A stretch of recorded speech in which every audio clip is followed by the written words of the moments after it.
Hello, it is Wednesday, July 12th, 2023. This is the Real Estate Note Investing Be the Bank broadcast. I am your host, Justin Bogard, and today I have a friend of many people out there in the note investing community. Her name is Shante Duffy, and she is now back with BIFI Loan Servicing, and she's going to be here to answer a lot of questions about servicing, how servicing works, why do we use servicing, and just the different things about that. So this is going to be a really great broadcast this evening, and I hope you brought some questions because we're going to be taking even more questions from you live from this audience today. Stay tuned.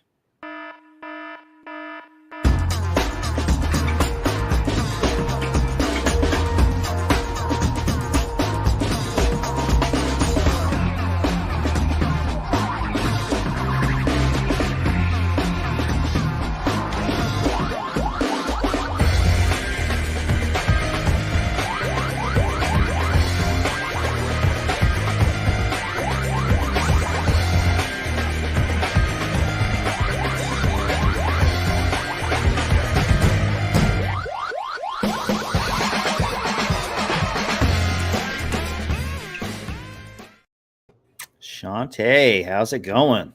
Hello. It's going pretty well. How are you? Pretty good. I always wonder if I say your name wrong. Is it Shantae or Shantae, or am I even Shante. not even accurate at all?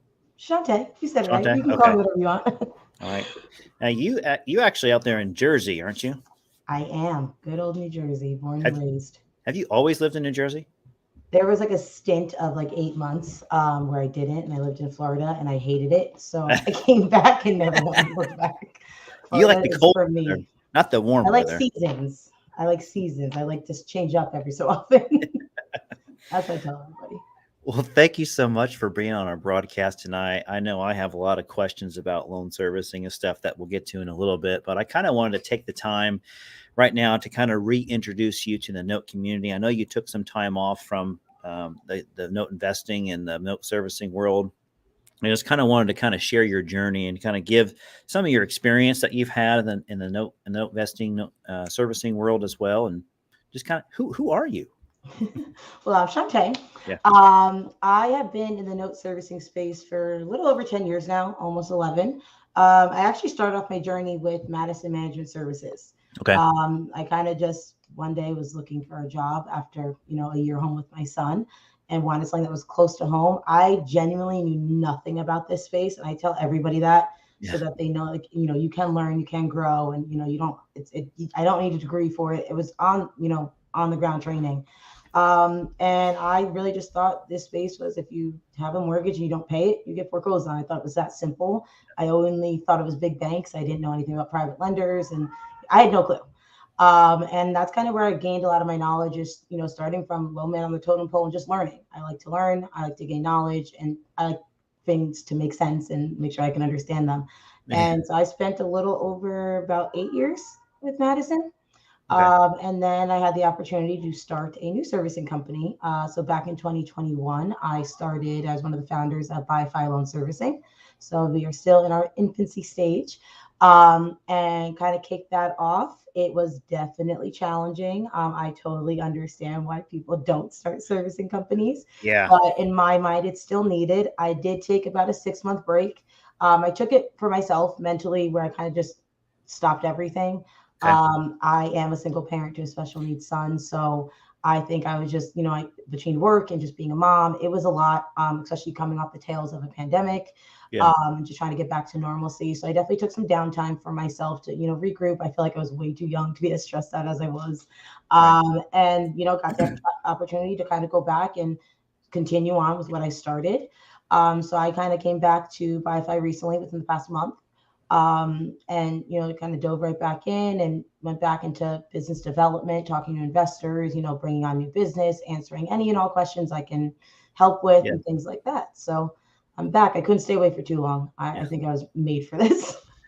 Well, I remember I have not been in the note investing community as long as you have been in it. And when I first got in, I definitely had heard your name many a times, and it was related to Madison Management because that's where you were at the time when I kind of got into this stuff. And so you would always hear that, and you'd hear several other investors talk about, Madison and Shantae, and so I had some good experience with you. I believe I set up a loan or two there. Yep, I And remember. when you started working with BIFI, I definitely have some loans with you guys now as well, and back then when you first started there. So you are a note investor yourself, actually, aren't you? A baby one, Your a baby baby one. one. For being in this space for so long, I used to hear from investors that, you develop relationships and friendships. And I go to conferences, so I get to meet a lot of people too in Yep. person. It's so much fun. And everyone's like, Shantae, I'm so surprised that you're in the servicing world. You have all this knowledge, but you don't have a note. So I promised myself before my birthday last year that I would have a note. Yeah. And of course, I wanted to be challenging and difficult. And so I bought a New York note, and I Oh, will you never do did? that again. Yes, I will never do that again. I thought it was pretty simple, smooth sailing. There was a lot of laws that changed in New York. It's not a state I've ever serviced in. When I was at Madison, we weren't licensed in New York, and BIFI is not licensed in New York. So you always hear about it, and I'm like, well, I could take on that challenge. I would never recommend it. My experience was not all that great. I recently was actually looking at a tape for something new to buy, just to keep going. That did definitely discourage me a little bit. Yeah. But not enough to walk away from the space as an investor. I do want both sides. I want to be a servicer, but I want to be like everybody that I talk to every day too. So we're still going through that journey. Kind of managed a small portfolio for the past 6 months as well. Just Okay. really being a lender and kind of putting my lender hat on as well to get comfortable physically making decisions and doing things. That's So, awesome. So you heard it here, guys. She is experienced in servicing and she's an investor herself. So she knows from both sides of the fence what everyone experiences and what she experiences from our side of the fence as well. So thank you again for being on this broadcast. We're going to get into more of the meat of what we're here to do. So I'm going to transition us over to our little PowerPoint here so that we can kind of have some better talking points, so you and I can flow through this conversation without rambling on for 2 hours. Just be a little efficient. I think that's good. yeah, Right? some organization. All right. Sit tight.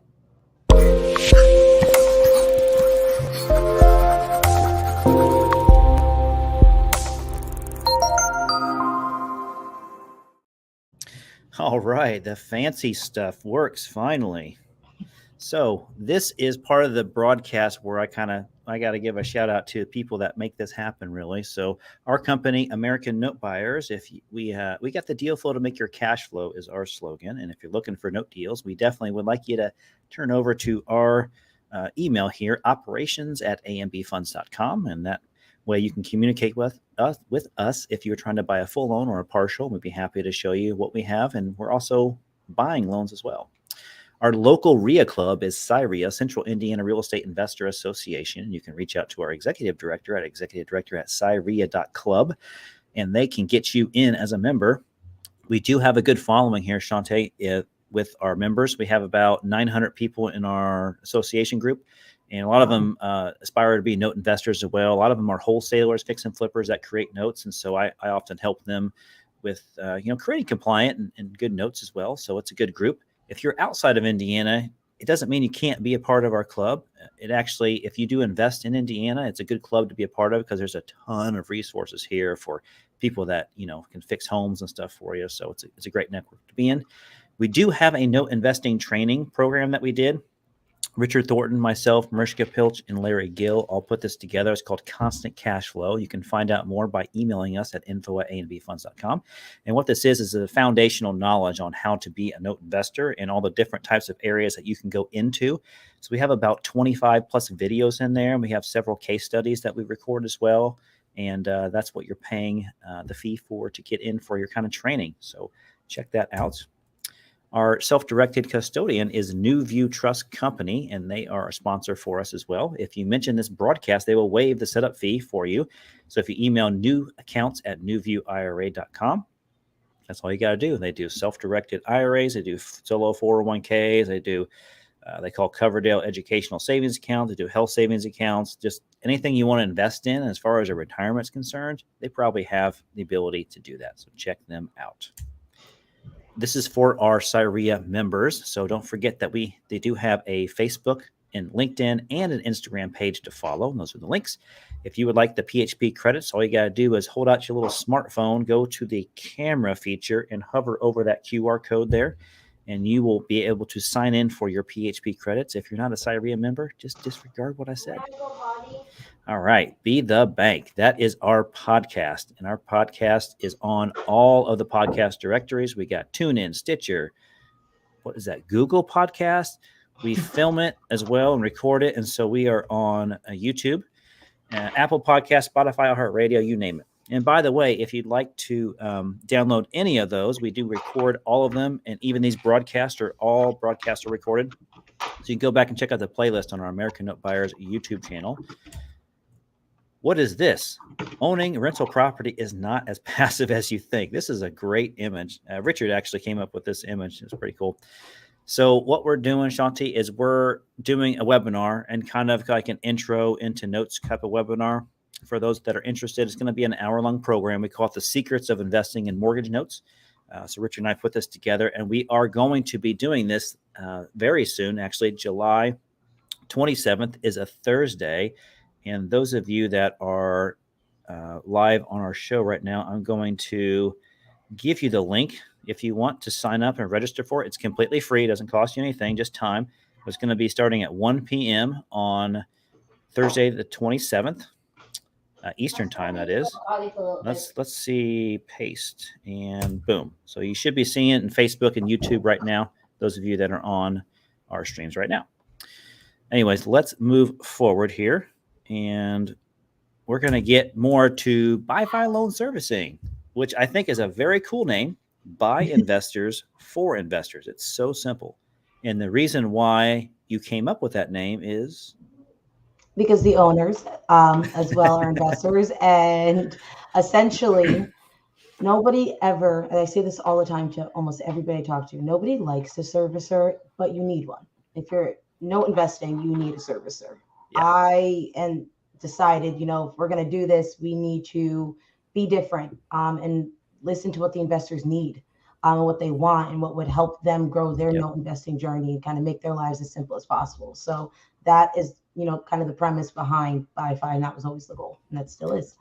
Well, I like the name because generally when you get into this business and you think of a loan servicer, you kind of, there's about, let's just say about 8 servicers out there that are pretty commonly known. Okay. And BIFI is obviously one of them. And when you work with servicers, you just have to understand that every servicer is different. It doesn't matter if it's a loan servicer, if it's a hamburger place, whatever. Every vendor you use is going to be a little bit different. They're going to work a certain way. They have a certain, a mission statement that they have on how they serve their customers, or they're better in one thing and not good at another thing. I mean, this is all just common business stuff. So I hear a lot of complaints from investors on talking, bad about different servicers. And I get it. There are some pain points and stuff that you go through, but there is no perfect answer. That's correct. There is no perfect answer on a servicer that can do everything that you need them to do. And I don't say that to be mean. I don't say that to think that servicers don't do a great job. They do an absolutely wonderful job. And you're going to find out in just a minute how much they actually do and for how little money that we actually pay for them to do what we ask them to do. So with that being said, I wanted to kind of get into kind of what do servicers do? And this is just a general footprint of what they do. And Shantae obviously can dive much deeper into this, but we don't have enough time to dive too deep into it. But we're just going to hit kind of the highlights, the highlight reel here. So you collect payments, right? Correct. We collect and process all payments that come in from every investor's borrowers.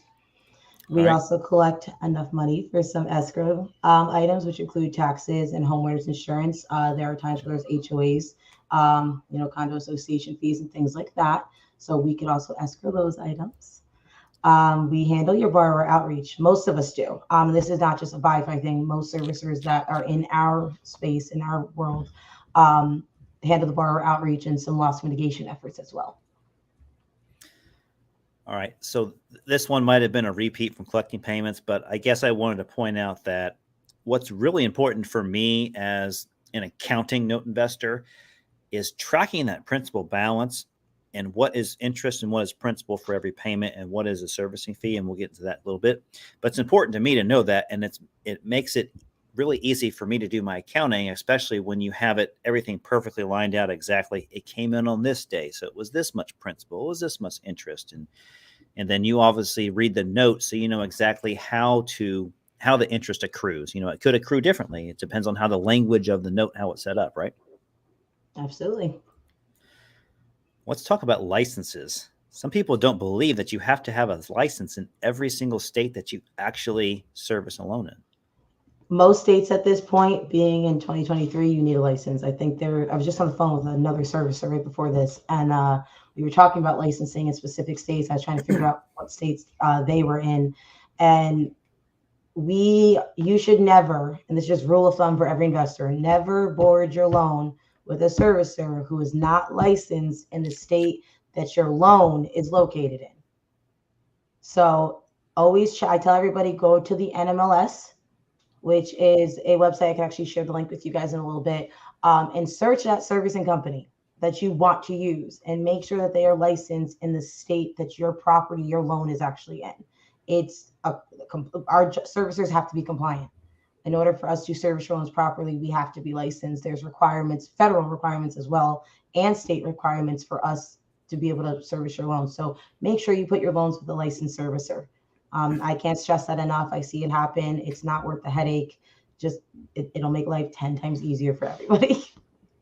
Do you have to be bonded and insured as well? Yep. Okay. That's why you have a servicing company. There's also some states that are out here that require you guys as lenders to be licensed or registered as debt buyers. Yeah. So you can always check the NMLS the old school way, and I still do this. I have people asking, hey, Shantae, I'm buying a loan here in Georgia. Do I have to be licensed? And Georgia allows some wiggle room, just as an example. But once you hit a certain number of notes, it changes. So I always go the old school route, and I call. I just say, hi, I'm a note investor. Mm-hmm. I'm curious as to, I'm the one buying the note. I am the debt buyer. What am I required to do?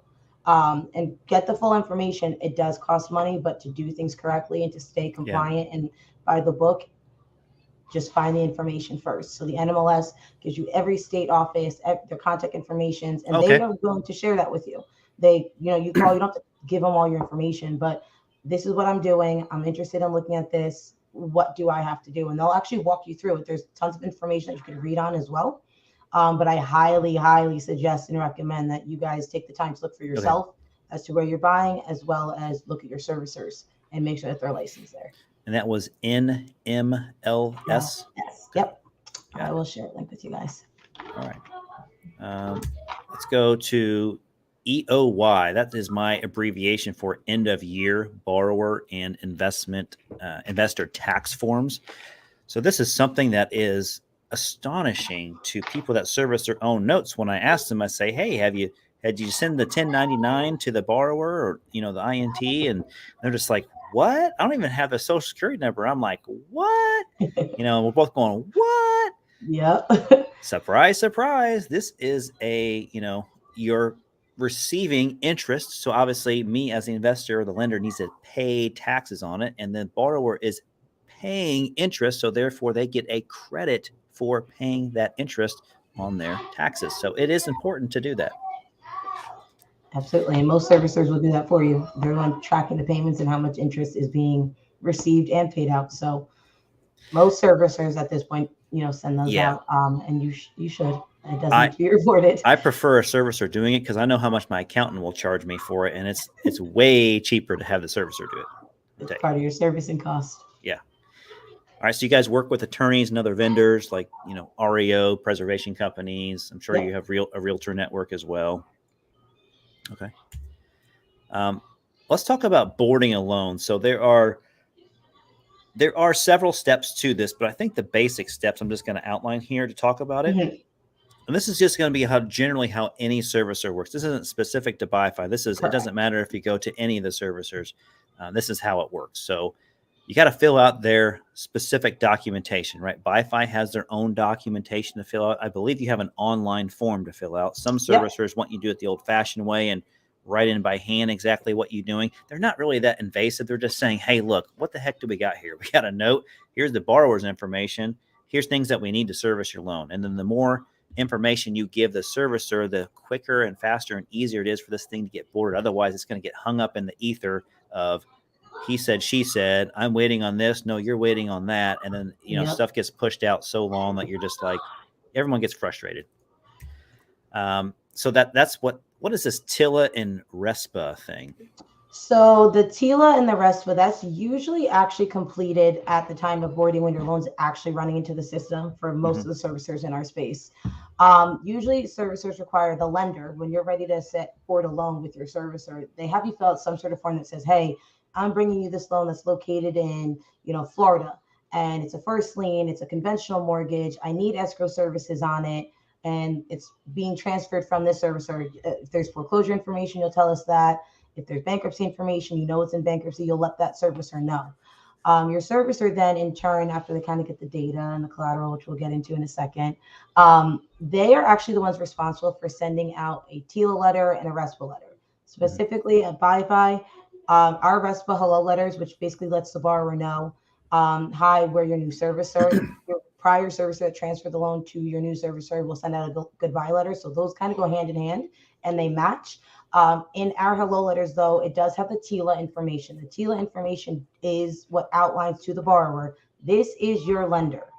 So every time you, Justin, board a loan under, American Note Buyers, let's say, there is a letter that goes out and says American Note Buyers is your lender.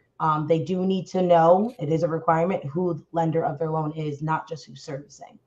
They need to know who actually owns that debt. It's funny. I just literally got a phone call before we hopped on and started doing this live stream from a borrower that just got a TILA letter from us. We were actually changing it from a different portfolio, from portfolio A to portfolio B, but we still had to because it was completely different LLC. And so we still had to send the TILA. So they were confused. Like, we don't know what's going on here. And then when I explained to them, like, oh, I get it. Like, yeah, it's a government requirement document that I have to send. So it's when a lender changes hands with a note, that's when they have to go out. Now, if I choose to move a loan to a different servicing company, but it's still owned by my company and that didn't change hands, then the TILA doesn't go into it's effect. not mandated. Most servicers, actually, from what I've seen, they still put TILA language or send a separate letter. We don't know when you guys are boarding a loan that you didn't just buy it. We don't know all that information. So to kind of cover all bases, that's why our hello letter has the TILA requirement in it, which is approved. It's been approved by attorneys in each state. So that's why we do it that way, just to cover all bases. So that RESPA is also known as, you'll hear in the industry, a hello/goodbye letter. So the servicer that is losing the servicing will send a goodbye letter. The servicer that is receiving the new servicing, they will send the hello letter. That's kind of how it works. And there's a time frame there. I believe, Shantae, is 2 weeks minimum that you have to give them. It's a 15-day notice. So today is July. I was going to say January. July 12th. The earliest transfer date that a new servicer could receive would be the 27th of July. It's a minimum of 15 days. It could be further than 15 days. Some people wait a whole month. But it's a minimum of 15 days from the goodbye letter has to go out before the effective transfer date. And then the new servicer has 15 days from the effective transfer date, 15 days after, to send the hello letter. Doesn't mean it takes the entire 15 days or 30 days start to finish, but there is required time frames. It shouldn't exceed those. It shouldn't exceed 15 days after. And you definitely have to send it with more, at least 15 days before. So. Yeah, and the idea behind this is just because in fairness to the borrower, they need time to figure out, okay, where the heck do I make my new payment to? I'm willing to make my payment. I just need time. I can't do it tomorrow. And that's why the government says, hey, look, just give them 2 weeks. That's all you need, right? And so the hello and goodbye letter, they say essentially the same thing. If it's going to BIFI, it says, hey, look, BIFI is going to be your new servicer. Here's their contact information. And if it's the goodbye letter, say, hey, look, it's going. I'm saying the hello letter, say, hey, look, we're your new company, and here's our information, and here's our ACH form. So it gives you a chance to make things easy for the borrower. But they do get confused. I'm just going to be honest with you. But this is what we have to do, and it works well sometimes, and sometimes it takes an extra phone call to straighten things out. So all right. So you guys have foreclosure letters and blah blah blah. We got to keep moving here. So providing the digital collateral files is something that you guys need to have at a minimum. And I know sometimes you can actually take the physical files in, and there are some servicers that prefer that. In our portfolio, we don't. We prefer to use a different custodian because, quite honestly, we have hundreds of loans, so we don't want the servicer to be burdened with all that. We'd rather just keep it with a custodian and just stay there. So. Which includes, the note, mortgage, pay history, insurance information, allonges, assignments, deeds, any chains like that. That's loan policies. That's what, you guys need to have access to that in case you have to go through loss mitigation and whatever, right? Yep. And trading information, if the servicer isn't aware of the servicer that they're transferring a service to or boarding from, they would just need the contact information so they can get involved. I've dealt with servicing companies that aren't really loan servicing companies. They're more of escrow companies. They just collect payments and they track stuff, but they aren't compliant in any other fashion. They just are allowed to collect payments, kind of like a rent collector, if you will. They're much less expensive, but they're also not compliant. And so we've bought loans that way and then board them with the compliant loan servicer because we want everything to be above board. Other servicers like that, they are good for certain things, but we would just prefer to have you guys actually send out all the proper documentation because we just can't remember which ones to send out. So. The transfer date, we just talked about that a little bit. So there's a 2-week time period, right?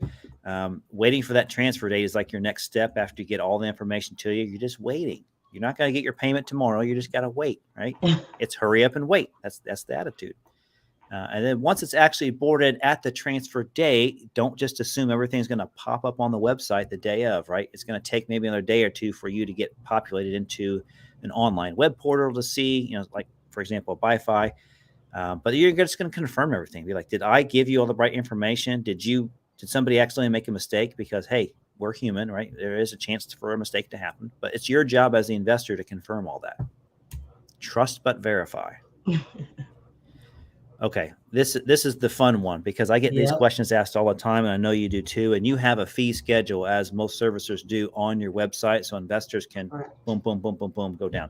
But I'm going to give everybody the general idea of what it costs to service a loan.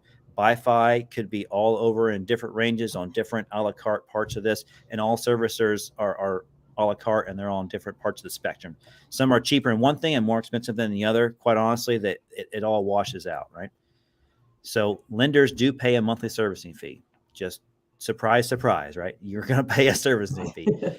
So performing loan is typically going to cost you between $20 and $40 a month per loan. So if you have 10 loans and it's $40 a loan, you're going to be paying a lot of servicing fees every month.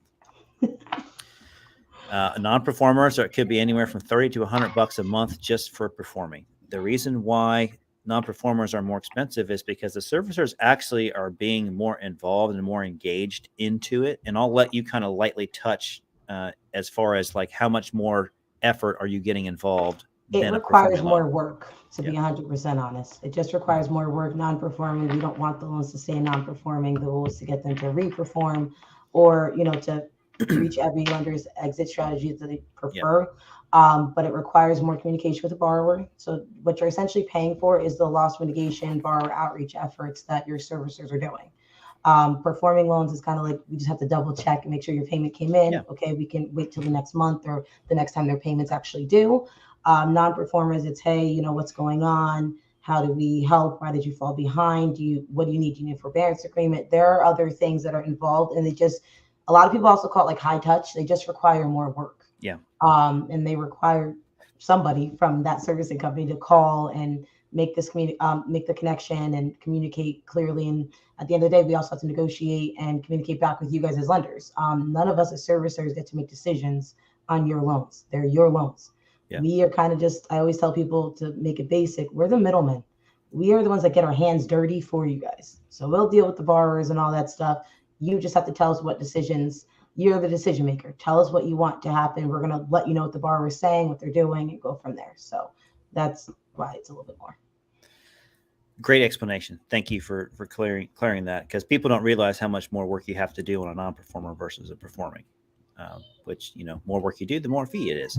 There's the escrow fee. If you do escrow a loan, it's just an additional fee on top of whatever you're paying monthly. It just is what it is. There's a cost of doing business, and that's what the cost of doing business is, right? Setup fees are important because when you first board a loan with a servicing company, they're going to charge you a setup fee. Just like if you were trying to get an account at an IRA custodian, they charge you like what they call it, an application fee. Unless you use New View IRA and you mention this broadcast, they will waive that fee. The boarding fees are typically between $60 to $125. Maybe some are a little bit cheaper, but generally, I think we're always paying around $70 to $100 to board a loan. That's typically what it is. To deboard a loan, meaning you're moving it from one service to another, you're probably going to pay a deboarding fee because there's a process to it. It's not as expensive, I don't think. So $40 to $80 is what I'm off the top of my head is what I'm thinking. There are tons of optional services that you guys do, and I only list just the ones that I can remember off the top of my head. So if there are others on here, Shantae, that you say like, oh no, that it's common for this one, we'll go ahead and throw it in the mix. So you actually have a pretty good list. Okay. It's additional services that lenders may need on specific notes. You might not need it on all. Not every loan needs escrow services. It happens. These are more when you need it. It's not a blanket. It's not as simple as like a monthly servicing fee where that's reoccurring. Some of these charges will be reoccurring, but again, how many times are you doing property preservation? Bankruptcy, when the loans are in, especially Chapter 13s, they do tend to cost a little bit more. And it's just because of how your servicers need to manage that bankruptcy. There is also additional work added to that. So these are typically the most important services that I see, the most common. Door knockers, stuff like that. It's when you need it. And that's a service that you're asking for, in addition to, just regular monthly loan servicing. Here's my advice for anyone watching the replay on this or live on the call right now. If you have more than a few loans, and I'm talking about more than probably 3 loans, you need to be getting some sort of tax tracking and paying for it, and you need to get some sort of insurance tracking and pay for it. Because I cannot tell you, and you can ask me why later, how many times I have forgot to check the taxes, and I have forgot to check the insurance, and I've dodged a few bullets because stuff has been dropped or missed, or maybe it started to go into collections. It is really important to make sure that there is a tracking system in place if you're not going to be adamant about checking it when it's supposed to come due, because you do not want a loan that does not have insurance on the property. Ask me how I know. No, go ahead. Ask me. Oh, I'm just kidding. How do you know? Yeah, I know. And a couple other people I know as well. Right. Yep. So that's what you got to do. All right. This is the fun part. I've been waiting many weeks for this to get on here to ask some more specific questions, because these are the fun things that we've had a lot of people write in a bunch of questions for you because they couldn't be live on the show tonight. So I've kind of gathered them all up and broke them down to about 15 questions. That covers a lot of them. And then after that, if you guys have any questions that are listening to this live, please use the comment box and just ask some questions. I'll kind of hold them till the very end, and we'll bring those up and ask them, and we can be more candid with them.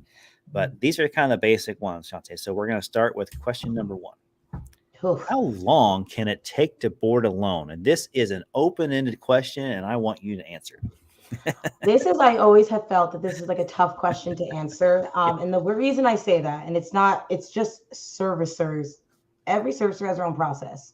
So there's a boarding of a loan process, but there's also a deboarding of a loan that if you just bought a note and you're like, okay, I want to go use BIFI, there's a process that the current servicer has to do to even initiate the transfer process to BIFI. So as much as you might be ready as a lender, you have to make sure that all your ducks are in a row with your prior servicer. So what I always tell investors is, if it's a brand new note that you're buying, have you told the seller of this loan that you want your loan service transferred to BIFI, let's say? Depending on that answer, hopefully the answer is always yes. But if not, it's, hey, make sure your seller knows that they need to initiate the transfer from their current servicer and let them know that that you want the loan transferred to BIFI. They then will pass along the information. That servicer will close out and do what they need to do. I know with BIFI, when we deboard a loan, we have to make sure that all outstanding invoices are paid from that one lender. Make sure there's nothing really going on, nothing's in limbo. We have to kind of just make sure there's nothing red flags. Then we'll begin the transfer process. And at that point, the servicer will reach out to the new servicer and ask for a transfer date that works for both parties. Hey, does this date work? Can you accept this? They will then generate a goodbye letter, send that to the new servicer. We end up approving it as long as all our information looks correct. And it really just says, who we are, our address, hours of operation, our, where to make payments and things like that, phone numbers. They then mail that letter out. They will send us preliminary loan data. Usually that happens within the same time that they're sending the goodbye letter to us. That's what we kind of use to start the boarding process. Some servicers will send copies of the collateral file over, some don't. So which is why we kind of push lenders like, hey, if you have it, send us digital copies, because that will actually hold up your loan boarding, at least with BIFI. I don't know how every other servicer works with that. On the date of transfer, that prior servicer will also send us final data. That's usually what it's called.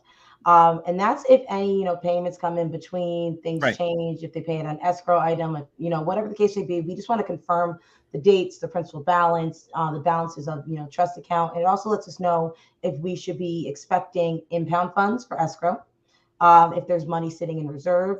They just it's just a final double check, whatever might have changed within those 15, 20 days of transfer.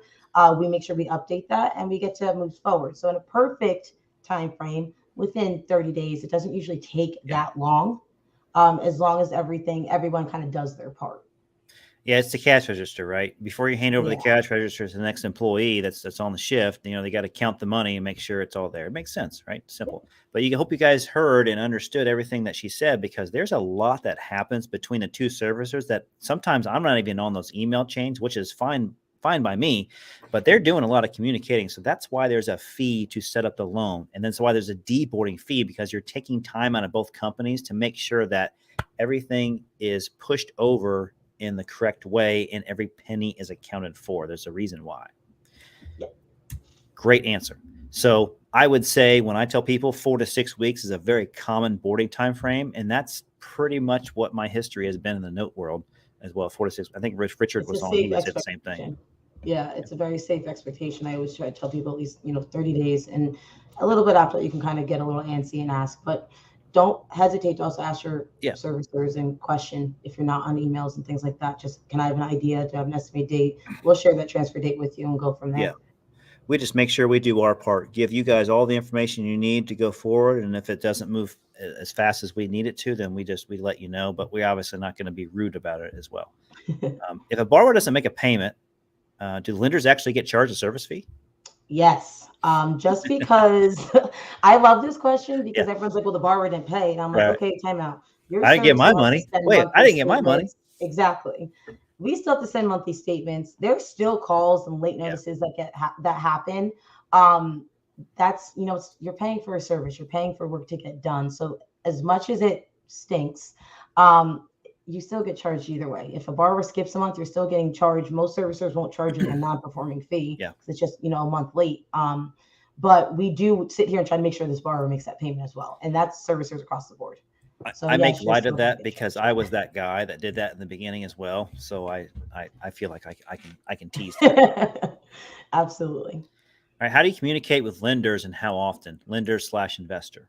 So with the lenders and investors, communication should be happening on a weekly basis. And that's kind of where BIFI takes things. One of the reasons that BIFI was started, and one of the things that we wanted to be different about, was the communication. I always heard from investors like, communication is horrible. I don't know what to expect. Most servicers, including BIFI, do have a portal. I know that does not answer all your questions, but it gives you a majority of the information to where you can kind of sometimes answer your own questions. I always tell lenders, think before you also start calling and sending an email. If you're asking me if your borrower made a payment, there is a beautiful portal that if you don't have access to, I will give you access to see your portfolio and your loans being serviced by us. But a lot of the questions that we get as a servicer are questions that we made this portal so that information is available to you. A lot of the communication comes more so with the non-performing loans and any loans that are in loss mitigation and any loans that are in foreclosure or bankruptcy. That's where we actually need you guys to also communicate back. We understand that investing is not everyone's full-time job the way, us being a servicer is a full-time job for us, but we can't do things without you.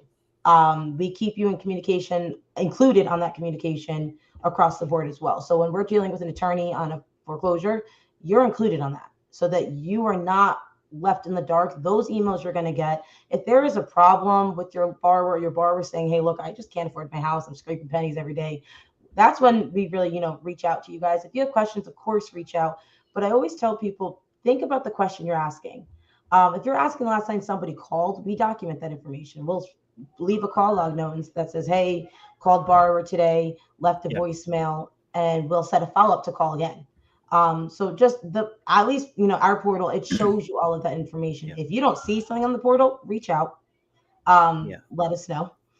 I would say the conversation logs in any servicer's platform is the first thing you should go to before you ask any question. And I find a lot of my answers there as well, because I don't want to, number one, I'm impatient anyway, so I don't want to have to wait for an answer. If I can find it out myself, I will. So I'll check, every day, pretty much every day right now. I'm checking all our portfolios to see if payments come in, if they're not, and if it's a trigger event where I have to get involved. So look at that conversation log. You're going to get a lot of your questions answered, but you can communicate with lenders. And it's glad to hear that BIFI, one of your guys' strategies is to have weekly, at least outreach to the lender, whether that's an email or a phone call or whatnot. Yeah, I know you guys do by calls. email. A lot of lenders do, request calls too. So we'll do either one and try to help you guys wherever you need. And sometimes it's just easier to talk, especially when there's a problem. So we do like phone calls as well. All right, this intern payment thing, I hear that term often. I know what it is, but I just want you to go ahead and explain to our audience what an intern payment is. So when I hear this, it's referring to in the middle of a loan transfer, especially when the loan is bought and sold, bought by a new investor. There, you guys pay, complete purchase and sale agreements. You have an agreement with the seller to buy a loan. The problem with that, and this is where a lot of, I want to say more of the greener investors, where I just kind of try to educate them a little bit more on it. Just because there's a cutoff date in your purchase and sale agreement that outlines, okay, as of July 15th, Justin, you're going to start receiving all the borrower payments. That does not mean July 15th that the service is transferred. So if I have a loan, let's say I'm selling you a loan and I have it serviced at Madison and you want it serviced at BIFI, the borrower, let's say, makes their payment on the first of every month. They're doing the first of every month. If they make their payment and the transfer date actually between the servicers doesn't happen until, let's say, August 10th, there's most likely a payment coming in that is owed to you, Justin. Now, depending on where they are in the transfer process, depends on what servicer releases and how they release that payment. What BIFI does, if we know that it's transferring out, we almost will ask. I've asked a lot of the time, like, who's supposed to get this payment, especially on a performing loan, who's supposed to get this next payment. And if I know that it's supposed to go to the new lender, we will send those funds with the transfer and force the new servicer to kind of release them. If I know it's supposed to stay, then it stays. And we process that. But that does cause a hiccup. And I want everyone to kind of remember that, because that does also affect you guys as a lender, your 1099. If you are not supposed to be receiving a specific payment, and there's times where these transfers don't take just 30 days, they take 2 months. That's 2 payments that come in. So pay attention to what your purchase and sale agreement says versus when your loan's being transferred, and look at the payment history on both sides. Because most new lenders don't think, oh, a borrower made a payment, or they catch it and we find out that the prior lender got those funds. That's the most common accounting error in the investor side of thing, is to not track those payments that you're owed, or payments, because it happens to me both ways. I get owed payments and I get payments to me that it should be somebody else's. So it happens all the time for me. So I'm used to it and I know how to handle it, but you need to pay attention to that, just like insurance. Make sure there's insurance on the property. Pay attention to what you're owed if you're buying a loan. Absolutely. All right, next question. When do you send a demand letter? And I guess I should put to explain what a demand letter is. So I believe, Shantae, and I want you to correct me if I'm wrong, after the 90th day, if a servicer has not received a payment, you're allowed to send an attorney demand letter. Obviously, an attorney has to write it and send it to the borrower to say, you owe this much money. This is a warning. This is the warning shot here. Yep. It's usually at that 90th day, because you can't actually start a foreclosure on a conventional loan until they're 120 days past due. So the trick with that 90 day is those letters usually expire in 30 to 45 days. I know there are some servicers that send out their own in-house demand letters. We don't. We don't want, and the reason we don't is because I've learned when we send out our own as a servicer, and then we have to start foreclosure. And now we have to wait an extra 30 days because the attorney letter us to go out. So we just cut out that middle portion of us being the servicer to send it. It's not something that we do automatically. I want to make that very, very clear. You as a lender have to request it. Okay. And the reason being is now we have to initiate relations and conversation with an attorney. We can use an attorney of your choice. If there's someone that you love to use in a specific state, you get to choose that person. If you don't have one, you're like, hey, Shantae, choose whoever. We have attorneys that we work with in all the states that we're licensed in, and we'll send it. But you have to request it. We will also offer it to you. That's part of our loss mitigation, part of our communication with you guys as a lender. Hey, we haven't had much luck communicating with the borrower. They're not answering. We've sent statements. We've sent late notices. We're not getting any luck. Do you want to, exercise this? And at that point, we'll guide you through it. But the earliest time is 90 days. I have some lenders that want to wait an extra month, and that's fine. So yeah, you're exactly right. If you're Johnny on the spot like I am, on the 90th day, I got a little reminder that comes up, says, hey, send an email to the servicer, let them know I would like to send the demand letter, and please use whatever attorney that you refer. Or I'll give, like you suggested, give them my in-house counsel and copy them, be like, it's time to send a demand letter. You guys get together and make it happen. All right. So in the same lines as demand letter, you had already mentioned on the 120th day that a borrower has not made any payment, then the foreclosure can actually start, and that is a federal rule. So even if the state is like a fast closure state, meaning like a 60-day foreclosure state, it doesn't mean by the time they missed a payment, you got 60 days. It means after the 120th day, then the clock starts. If everything is on time, and if you've done the demand letter, is that accurate? Yeah. So the demand letter has to be sent out no matter what. Yep. Before you start anything. So that's why we try to put, that 90 day, do you want to send demand letter? You have 30 to 45 days, let it, borrowers do receive it and they do kind of perk up. You're like, oh, especially because it comes from an attorney. Oh, it's a come to Jesus moment for a It lot of is. borrowers. That's why I tell investors, I'm like, guess what? You send this demand letter, I wouldn't be surprised if they make two payments right now. They start calling. Yep. And they try to work things out. So your servicer should not be choosing when you start a foreclosure. They should be asking you and confirming with you, but we are not allowed to make those decisions for you. We have to say, hey, lender, would you like this? Here's your options. Our job is to give you options. Your job is to decide, and we are to execute. That's kind of how you and your servicer work, which is why it's really important to also not ghost your servicer, as I like to say, because I've seen over the years, lenders are like, oh, okay, and they board like 10 loans, but then we don't hear from them. So we're stuck, and then they get upset. So like, well, I got charged, not performing for the past 6 months. It's like, well, we've also tried to reach out, and we're not hearing from you, which is even worse. So just also make sure that you communicate. It's definitely a dance. We got to do our part, and you guys got to do your part, and it's a symbiotic relationship. So, perfectly. Can you communicate to a borrower when they're actually in bankruptcy? Simple answer is no. They are protected by bankruptcy. Okay. Now, there are times where we have spoken to the borrower's attorney that they have. And attorneys have given us the permission to talk to them. Okay. But naturally, we can't. Your borrower could file bankruptcy tomorrow. I can't call them. I can't send them a late notice. The only thing I'm allowed to send is a monthly statement. And it's because I believe it was back in 2018.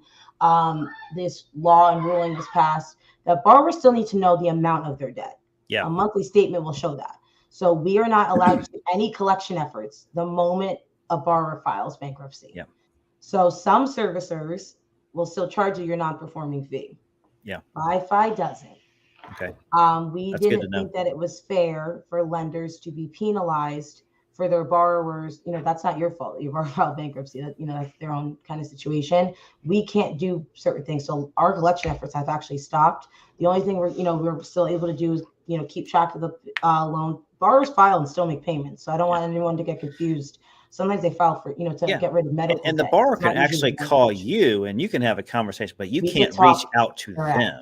Yeah. We can talk if they call in, but we can't call back, and we need explicit authorization. If they expect us to call back, we need explicit authorization in writing, and we want their attorney on it as well, just to protect us. Yeah. It's like old school dating, right? The male would always have to talk to the female. The female would never reach out to the male, right? Exactly. It's a good way to look at it. All right. When do lenders actually start receiving their monthly cash flow when a borrower makes a payment after it's been boarded. So let's say just a traditional timeline, we waited our 30, 35, 40 days to get it boarded, and the borrower may or may not made a payment. How quickly does it typically happen for a lender to get their first payment that they're owed? So at BIFI, we disperse funds to lenders based on their borrower payments on a weekly basis. So I'm going to use the example of last week, and we're going to pretend that it wasn't 4th of July and that we had a full week. Gotcha. So any borrower that basically made a payment July 3rd through July 7th, those payments then are dispersed out this week. The earliest they'd be sent would probably be tomorrow. We want to give enough time for every borrower that made a payment on the 7th. Those payments have to clear. Yeah. That is not a BIFI problem. That is a bank situation. Yeah. And we're crossing over into a weekend. So I need everyone to remember that it takes a couple of days.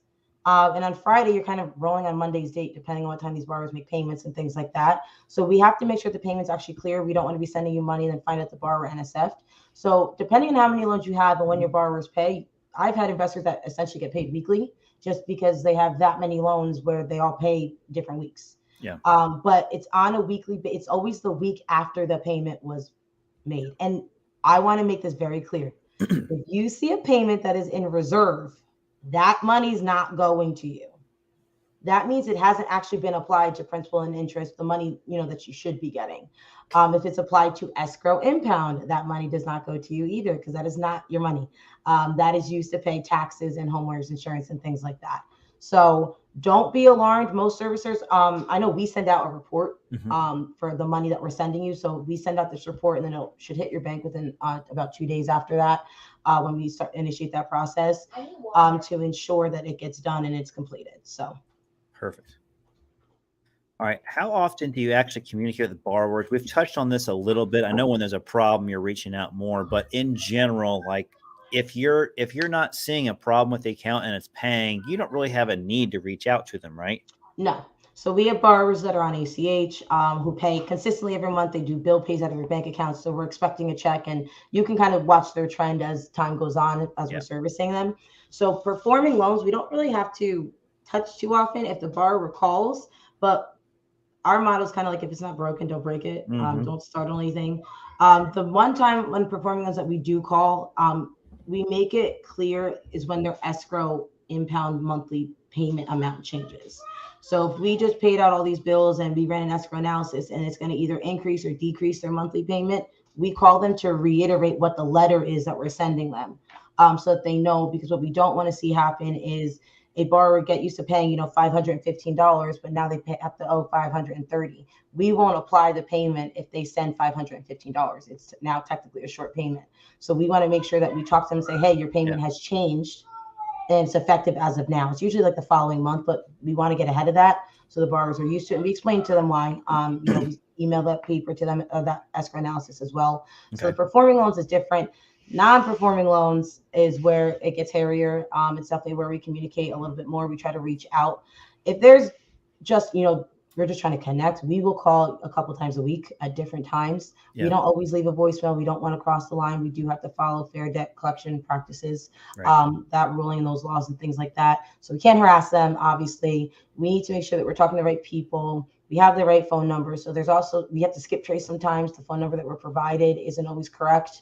Sometimes mailboxes are just full. So then we send another letter and just, hey, we're trying to reach you. Can you give us a call back? Like, we'll skip trace to see if there's other numbers and kind of just call and figure out where they are. Those non-performing is when the communication is a lot more, and it should be happening about 2 to 3 times a week. A brand new loan, though, that's just being boarded, it happens quite often. But we'll kind of see where we're at, and we go from there. And we do let you as the lenders know, like, hey, what, when your loan gets boarded, we're kind of asking, it's non-performing. Do you have a game plan to begin with? We have lenders that say, I'm open to just see where they're at, or, hey, no, I'm only willing to offer a modification or, a discount settlement kind of thing. So we will talk to you. And a lot of that communication is also based off of your game plan. And then, of course, once we get the borrower talking, we try to keep them talking. We try to keep them, moving and working towards something. So. All right, you mentioned this a little bit ago, but what are really the types of payments that you can collect from a borrower? So like the forms of how they can pay? Yeah, like cash. Can you do cash?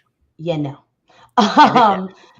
Cash. So we can do See, there's no way to track that. I mean, it's paper. You I don't want to just mail me right. cash. You don't know where it's going. You don't write down the Um, serial number on each bill and just no, take a not picture of it. every bill, Yeah, $1,000 payments. We every accept penny. checks and money orders. You can old school mail it in. You can call your payment in over the phone and this is for borrowers, just so Right, we're aware. borrowers. Right. You can call your payment over the phone by using your account and routing number with a checking or a savings account or a debit card. There are additional fees. They are not BIFI fees. They are processing fees by the company that we Yep. process the payments through. If you want to use a debit card, you are informed, just so you know, this is going to add X amount of dollars to your payment. It's usually like a percentage. I don't remember the percentage off the top of my head. I don't really process too many on the phone payments. Borrowers also have the ability to pay online, where they could pay again with checking, account routing numbers and things like that. So, or savings, they can do that. And then my favorite is ACH. ACH makes the world go round. It is simple. They don't have to do anything. I love it on a servicing standpoint, but I'm also one of those like borrowers and people that don't put a lot of my bills on auto pay. So we push it. We have an ACH form. They pick the day of the month. We always remind borrowers, hey, if you're due on the 1st and you have a 15-day grace period, don't ask me to pull your payment on the 20th because you will be late every single month. Yeah. There are scenarios where borrowers, they're on fixed incomes and they get paid once a month. So in those scenarios, we will talk to you guys as a lender to see if we can kind of move their contractual monthly due date. So instead of being the 1st, they might get, Social Security on the 15th every month. That's past their grace period. So we'll, give them a little bit so that they don't have to eat these late fees all the time either. Yeah, ACH works great too because it's cleared automatically, so you can actually send the money to the investor in the next couple of days. We could. Yeah. All right. Are there certain types of loans that servicers can't service, or is it just like you have to get an additional, I don't know if they call it a license or something, to be able to service those?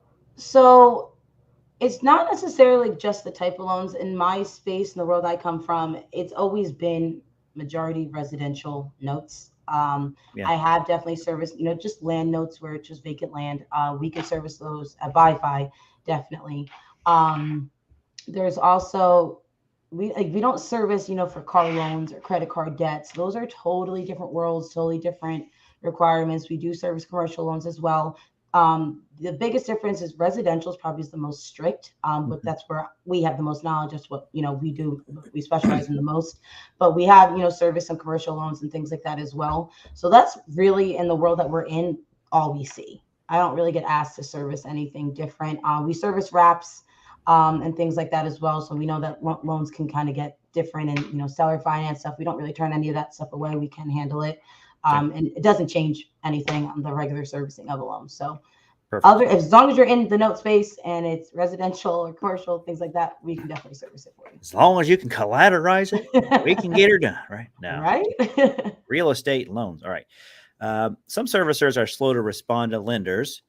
What is an appropriate amount of time to wait to follow up with a servicer on an issue? So I'll kind of speak to this a little bit. So I'm on the investor lender side of the fence, and I do work with many different servicers. And as we said in the beginning, they all have their pluses and minuses to them. There's not one perfect solution, just like there's not one perfect hamburger solution out there, right? It's just some are good, some are okay in certain areas.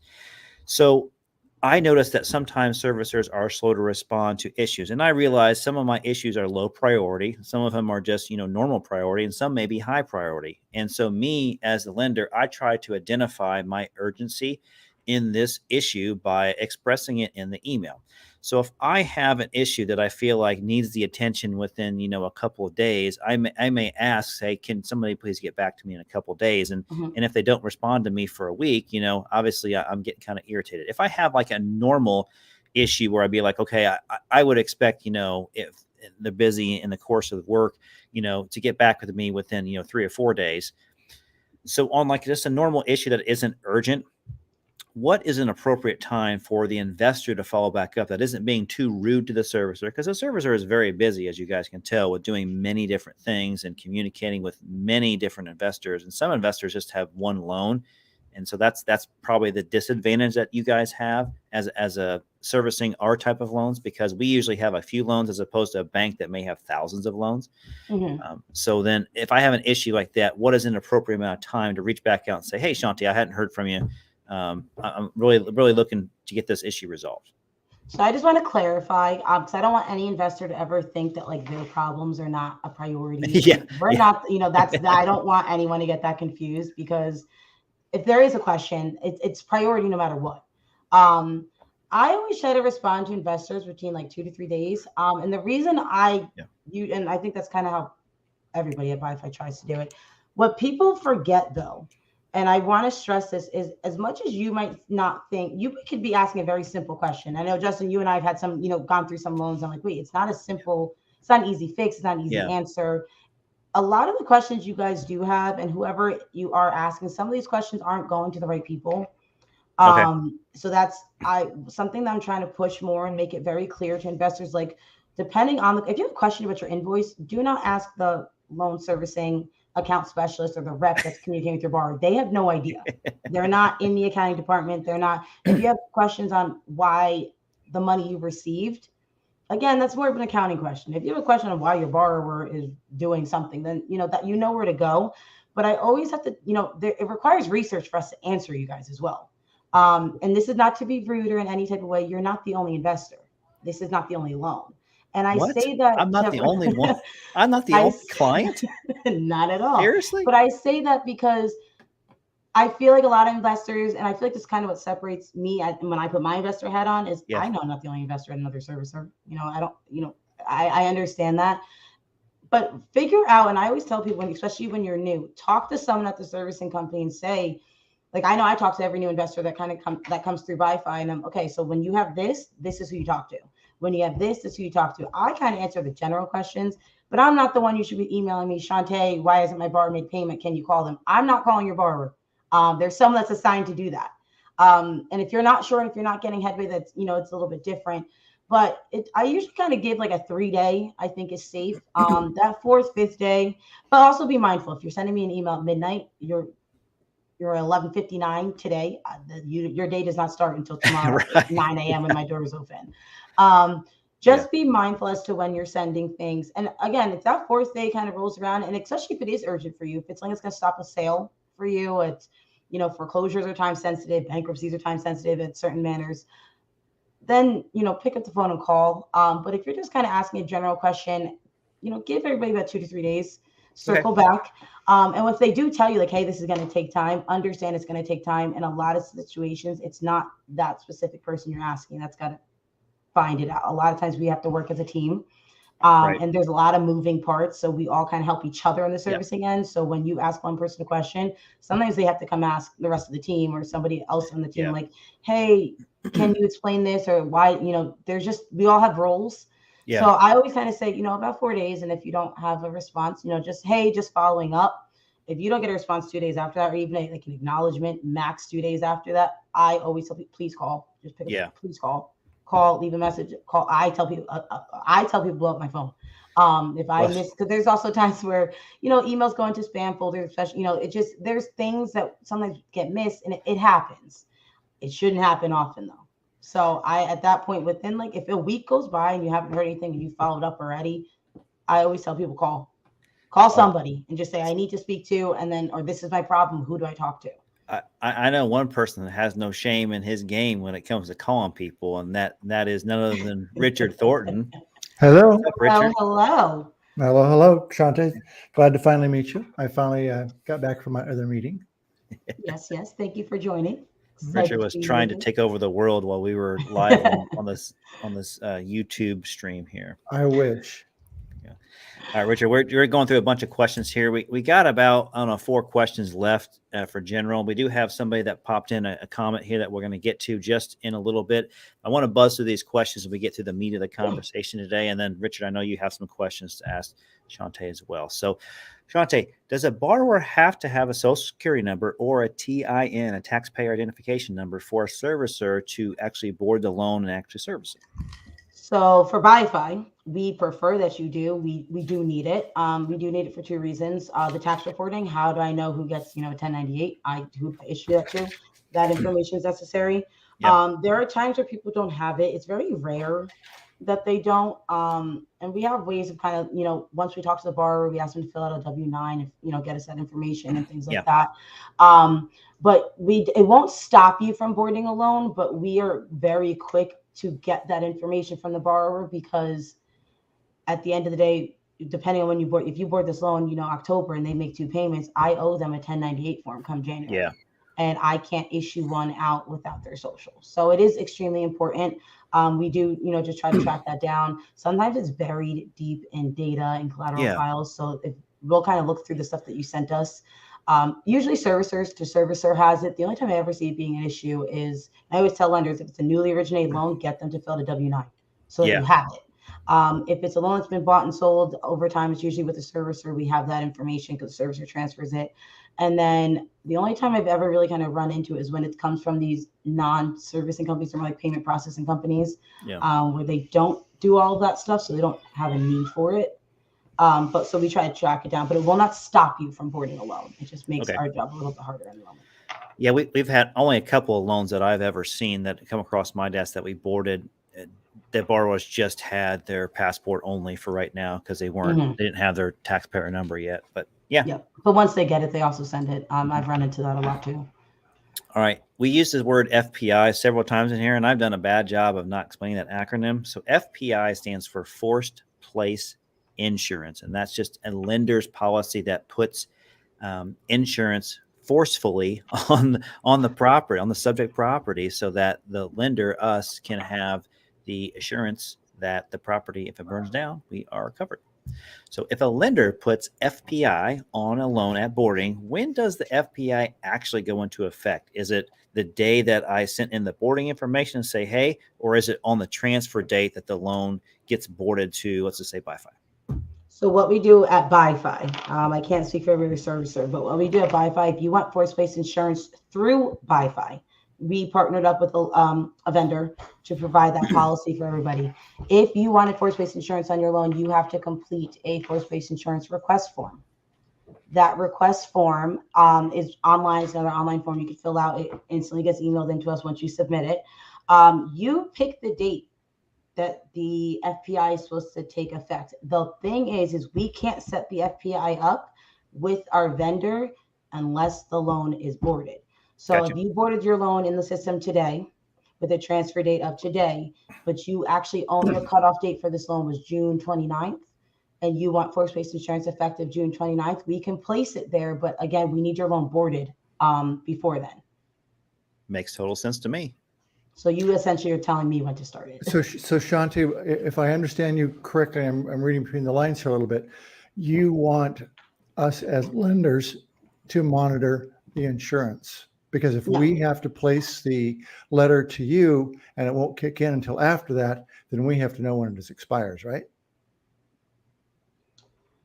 I think we're kind of mixing regular insurance with force-based insurance. If you are not sure, or you 100% know that your borrower does not have insurance when you do your due diligence, when you buy a note, and you know that you want to, have insurance on this property to protect your interest in this loan, you can set up force-based insurance with us. The thing is, your loan actually has to be boarded with BIFI in order for BIFI to set it up for you. Yeah. No, the reason I ask the question is because I've got a number of loosey-goosey borrowers who, just may not. Can you imagine? They may not get their insurance right away. So I'm exposed. So so in those situations, we do also offer insurance tracking at BIFI. I don't know if other servicers do, but we will ask for copies of proof, and we will track to make sure, especially if it's not escrowed. The insurance tracking is for a non-escrowed portion of homeowners insurance. So if the borrower is paying it on their own because they have it bundled with their car insurance, we just ask for proof of that declaration, and we will actually keep tracking to make sure, okay, well, this is going to renew in July of 2024, and right before, we're going to ask, we need proof that you paid it and that you renewed it, and we need an updated declaration. So that is also an option, which is completely separate from force-based insurance, but we do offer that as well. Do you offer blue light specials? That's a Kmart thing, right? Or Walmart. Oh, I want a blue light special on my insurance monitoring. Oh, yeah. Richard, this is why we don't bring him on, Shantae. We saved him to the end. Okay. Save the best for last. That's right. If a loan is non-escrowed, meaning they don't have an account for paying for taxes and insurance with the servicing company, they pay it on their own, how can you get the borrower to actually escrow the loan? Can you just say, I demand you to have an escrow account, or I will A foreclose lot on of you? borrowers, once they hear about it, they're kind of like, oh, and they actually want an escrow account. Yeah. If you actually read through a lot of these like deeds and mortgages, and almost for a lot of them outline that the borrower is supposed to actually maintain an escrow account, and somewhere throughout the buying and the selling Okay. of these loans, they maybe have dropped escrow. You know, past lenders have made decisions. I've yet to run into a borrower that's told me no.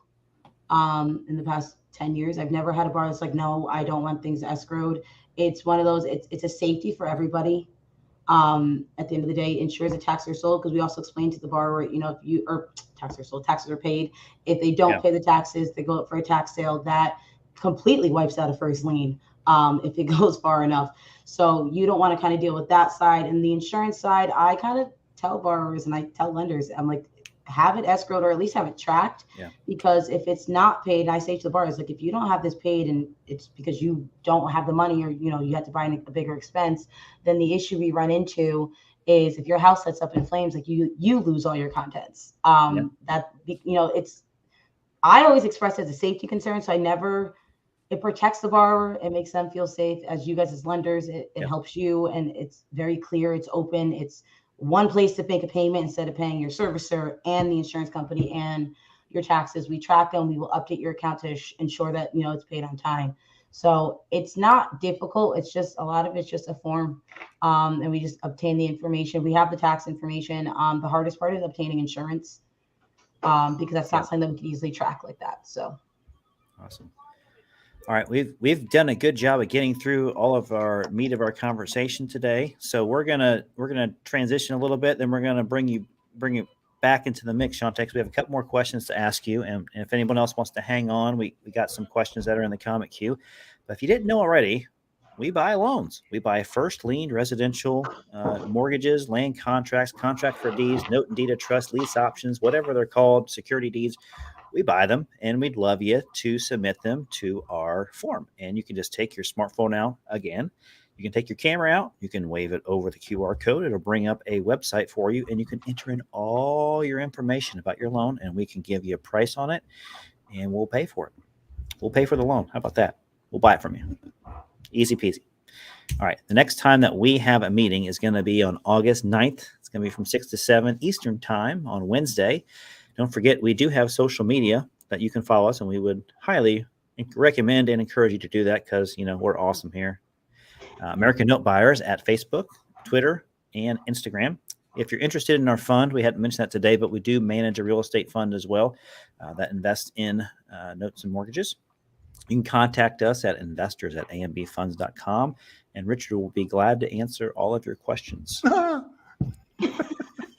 We do have a Facebook group that we're streaming live to right now, and it is Be the Bank Real Estate Note Investing. We have a few hundred members in the group already, and this is another way that you can see the broadcast and basically ask questions in there that the group can answer, or Richard and myself will answer them for you as well. Sit tight. We're going to bring Shantae and Richard back on to answer a few more questions. Party time, party time. Party time.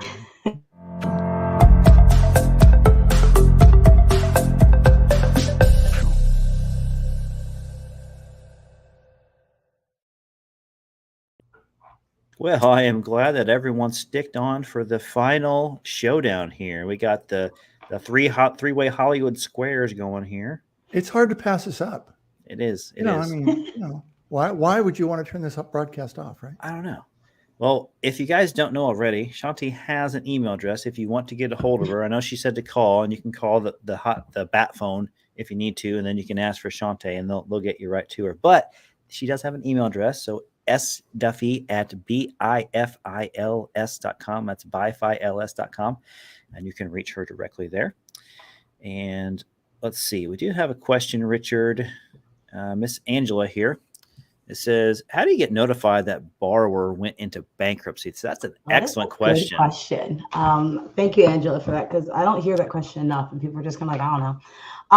So when a borrower files bankruptcy, they are going through their attorney. They actually file through the courts. What happens is they have to list all their creditors. So technically, you guys as lenders are the creditors. So they list you guys as well as a servicer. 99% of the time they list a servicer. And then that's when we have to, file a proof of claim and things like that for you guys as lender in bankruptcy world, the creditor. What happens is we actually get a letter, and it's a 1-page letter that's like notice of chapter 7 or chapter 13 filing. And it lets us know the borrower, what chapter bankruptcy they filed, the date they filed. And that's actually extremely important to your servicer, because that's when we have to stop all collection efforts. We have to not send any late notices, not do anything like that. We actually have to, pay attention to how much are in arrears at this point and work with you as lenders. Well, we're also the ones telling you, hey, just so you know, your borrower just filed bankruptcy. It's not that the borrower calls us and tells us. It's that we're actually notified through the bankruptcy courts. Wow.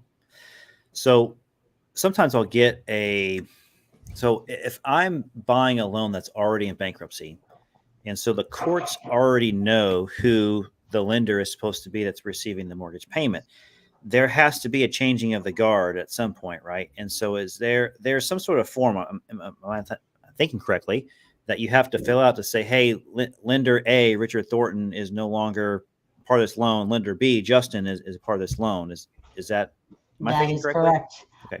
Your servicer is usually, at least BIFI, when it comes to bankruptcies, we actually have to file, if it's something that's already there, it's a transfer of the bankruptcy claim.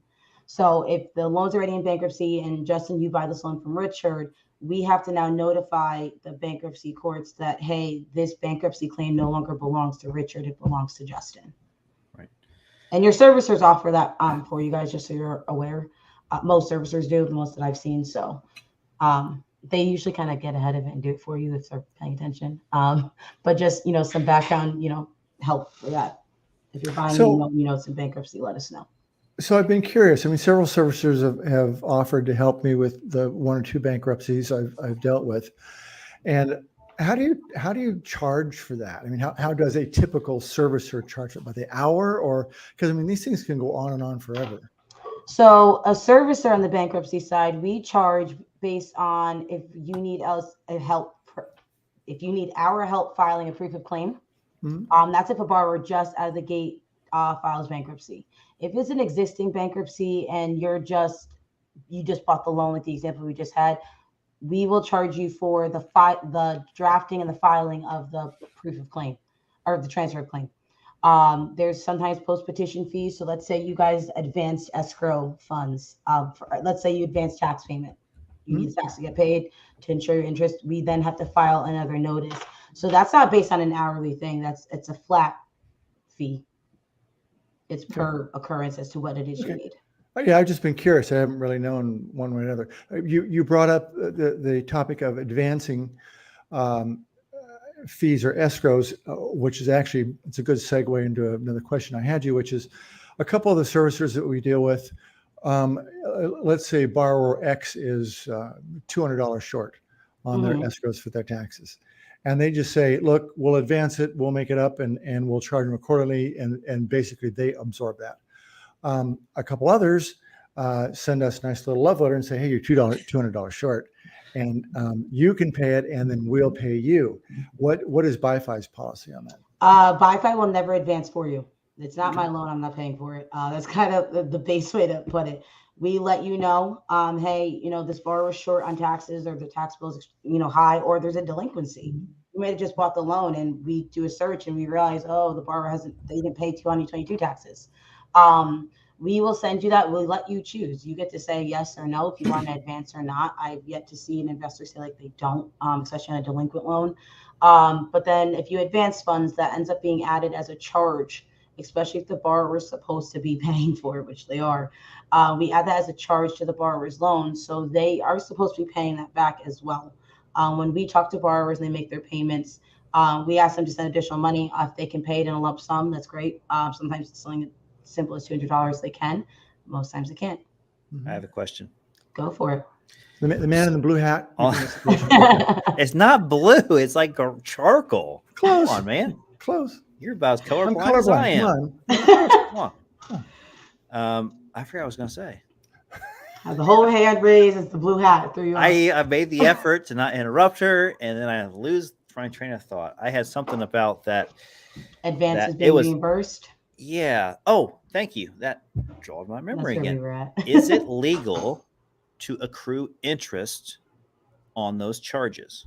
It depends what your documents say, like what the actual loan documents say. You have, like, I've spent so much time reading through deeds and mortgages, Yeah. deed of trust and mortgages. You have to read it. And that's where I feel like a lot of, and that's something I learned over the years. It's not something I've always known. It wasn't, to me, common knowledge. It depends on what's written, and it's actually spelled out in the contract. So when we go to add and want to add interest or not, we are supposed to be reviewing to see if we can or we can't. I feel like the old man on The Simpsons that owns like the big building. He's like, Yep. I can charge more interest for the charges. You sound just like him, which is terrifying. Hey, Smithers. You do that quite well. Right? I do have a knack for mimicking things, and I don't know why. I can't mimic you have your everything, next but career.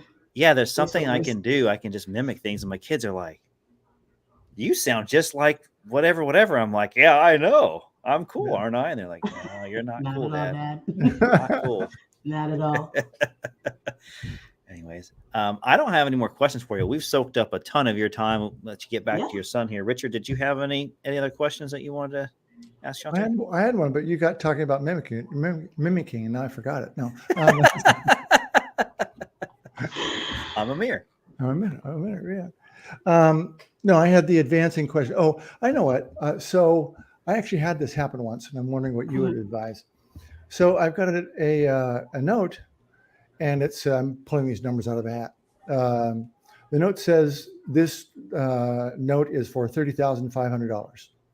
Okay. But you that's what it's written out as. And then you read the number and it's $40,700. And you look at all the payments and everything subsequent, it's made out for a loan that's $40,700. But that first writing was obviously it's clerical error. Somebody didn't catch it to change it from another loan. How does one correct that? Honestly, I don't know if I've ever run into that situation. Personally, I would have you correct. I would just, I honestly, I don't know. I would ask an attorney that, because there's got to be a way for that's corrected to be corrected. Us as a servicer, we're going to notice it. It is going to stick out to us, and we're going to look at you kind of like, hey, what is this? Where is it? Do you have anything that amends it or corrects it? I am going to actually take that question and ask an attorney myself. And I promise you, Richard, I am going to get you an answer to that. Okay, because thank you. Yeah. that makes me nervous. Just hearing that, to be totally transparent. And it puts lenders and servicers kind of in a tough spot. The data at that point ends up being wrong. We don't Well, yeah. know. I mean, it's interesting that everything subsequently is on the $40,000 700, but it does have that one spot in there, and I would imagine you'd have to do a modification. Should one need to foreclose or something like that, as soon as those docs hit the court, it could be a little bit sticky. Yeah, we don't like sticky. Not in this space. Not at all. Sticky That's good actually a in really August good in the question. summertime, but that's it. Yeah. Because the only time I've ever seen something that was even relatively close to that, it was that the original line amount was higher than, and it's because the way it was written out, they included but it explained that there was a down payment. So realistically, we only care about how much you have essentially financing the loan as when you start making payments, what is that loan balance? Mm-hmm. What is it supposed to be? But most loans, they're not written like that. So most loans, it's a $50,000 note and brand new, we start at 50,000. That's what you're financing it for. You might have bought it for 75, but put 25 down, the note's going to read 50. That's a really good question. And I am definitely going to kind of put some feelers out there just to kind of see what the right answer is. My natural response was, I want to fix it. I don't know how to fix it. Talk to an attorney. Ask an attorney. I'm going to push you. If you have attorney friends and things like that, that can answer some questions in this space. Don't go to a divorce attorney and ask. That's not their specialty. Richard, don't go to your brain surgeon and ask him those questions. I made the mistake of telling somebody to go to an attorney years ago. I was like, that's a legal question. I'm not sure. And, we have friends, we're all adults and things like that. And they kind of just went to somebody who doesn't know anything about, real estate and things like that. So I was like, no, you might want to go, if you have a foreclosure question, don't go to a divorce attorney, go to a foreclosure attorney. Make sure you find an attorney that helps you. So. How did you know I have a brain surgeon? What? Richard, we missed you this Oh my entire call. God. Always a What fun time chatting what with a you. great guy you are, Richard. Yeah. He Always really fun. wants to get a hold of me. I know he wants to get rid of me, not a hold Man, of me. he's not sitting across from me anymore. I can't just smack him. Yeah. We recorded a podcast. It was a week or so ago, and he was right next to me. So we thought it'd be funny to high five each other because we had never been in the same room recording before. So, Oh wow. anyways, we're two peas in a pod. Shantae, we've taken up way too much of your time. Thank you so much for being on our live broadcast today. The replays will be going all night, all day, Awesome. tomorrow, all next week for I infinity. love it.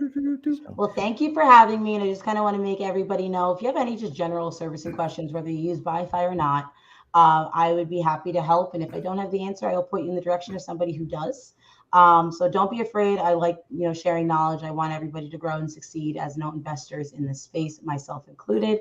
So feel free to reach out and just, pick my brain, ask some questions, and anything servicing related I can help you with. So I've got a good brain surgeon to pick your brain. we appreciate everything you've done in the note investing community and the loan servicing community. You've been a wealth of knowledge for many, many, many, many investors. You're always on Facebook helping people out, giving free advice. So we definitely appreciate you and respect you a lot. Wish you all the best at BIFI. And we're definitely looking forward to having more conversations with you to help us along in our journey learning about pay histories and stuff. So, all right, guys, Absolutely. until All right, next thank you very month. much, Shantae. It's been great. Richard, go see your brain surgeon. We'll see you next August. Okay.